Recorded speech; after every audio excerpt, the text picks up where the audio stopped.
Bom, no primeiro a gente conversou sobre o Dias de Inferno na Síria, aí no outro a gente conversou sobre o Nome da Morte, e hoje a gente vai falar sobre o livro A Dama da Liberdade, né?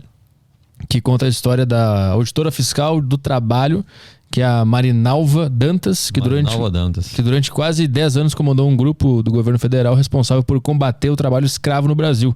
E ela libertou mais de 2.300 trabalhadores escravos no Brasil, né? É a história dela. Isso foi quando? Cara, isso aí, ela fez esse trabalho entre 95 até 2004, por aí, entendeu? Isso eu acho muito forte falar, Pedrinho, porque a gente fala esse tipo de coisa, muita gente pode pensar que foi é coisa do passado, né? Anos 60, anos 70, não. Isso aí é pleno século XXI, entendeu? E até hoje ainda tem, né? Sim, cara. Hoje é muito difícil você saber, né, exatamente quantos, porque como é uma prática ilegal, né, não tem nada registrado, né, assim. Mas pela quantidade de operações, pela quantidade de pessoas que já foram libertadas, estima-se que hoje no Brasil a gente tenha cerca de 170 mil pessoas escravizadas. Essa escravidão, ela não tem nada a ver com a escravidão que acontecia no período imperial lá. Ela não é baseada em raça, ela é baseada em classe social. Exatamente. E tem até pesquisadores, estudiosos do tema, que consideram a escravidão contemporânea, atual, pior do que no passado, da época dos negros, né? Por quê? Né? Para ninguém me interpretar mal. Porque na época da escravidão negra, o escravo ele era um bem do senhor de engenho, né? Ou do fazendeiro. Porque ele comprava o escravo, ele pagava pelo escravo. Então, obviamente, por mais que fosse uma coisa vil, torpe, inaceitável, né, e cruel, mas o dono do escravo queria o escravo com saúde para poder trabalhar para ele. Afinal, o cara pagou por aquilo, né? Ele não queria que o cara morresse, né, que o escravo morresse. Hoje em dia nem isso tem mais. Por quê? Porque os caras não gastam nada, né? Qual é o esquema? Tem uma figura nesse mundo do trabalho escravo contemporâneo chamada gato. O gato é o cara, né, o capanga, digamos assim, do fazendeiro, do usineiro, que vai no interior bravo do Brasil, onde a miséria está cada vez pior, inclusive, oferecendo emprego às pessoas. O cara chega numa cidade muito pobre, miserável, nos interiores do Brasil, e diz, não, eu trabalho na fazenda, é sempre um lugar muito longe daquela cidade onde ele está, né?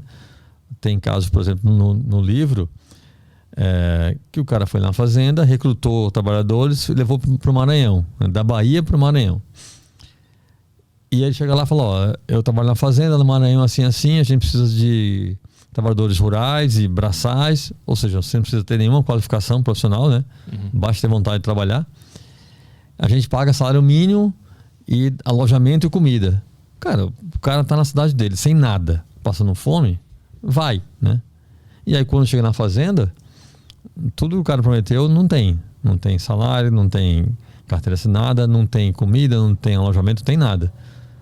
Pega aquele bando de peão, coloca na fazenda, longe de tudo, fazendas gigantescas, longe até dos centros urbanos da própria região, com gente armada vigiando tudo. Se o escravo tentar fugir, o cara mata, né? E aí, assim, como o fazendeiro não tem nenhum gasto com isso, né? Ele não pagou para ter o escravo lá. Então, cara, se o escravo se rebela, ele mata. Tem casos assim, grotescos, não tem alimentação. Os caras bebem água de córregos, água suja, dormem no meio do mato, em cabanas. Assim, é uma situação muito, muito séria, cara. Dessas histórias que está nesse livro da Dama da Liberdade, tem casos de rebelião generalizada, que houve uma chacina, digamos assim, de escravos ou não? Não, porque eles não se rebelam a esse ponto, né? O que acontece é de um ou outro fugir, né? E aí, cara, quando acontece fuga de escravos, é muito comum os fazendeiros mandarem matar o fugitivo, né? Teve uma operação da Marinalva, por exemplo, depois a gente pode mostrar aqui as fotos. Teve uma operação na Marinalva que a equipe dela chegando na fazenda, por pura coincidência, né? No caminho eles encontraram, numa estrada de terra, encontraram um trabalhador morto. Tinha sido muito recente, o sangue do cara estava fresco ainda na terra, né?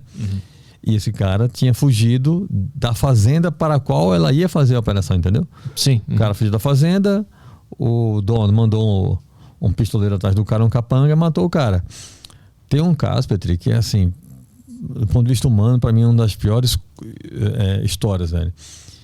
Que era uma fazenda no Mato Grosso.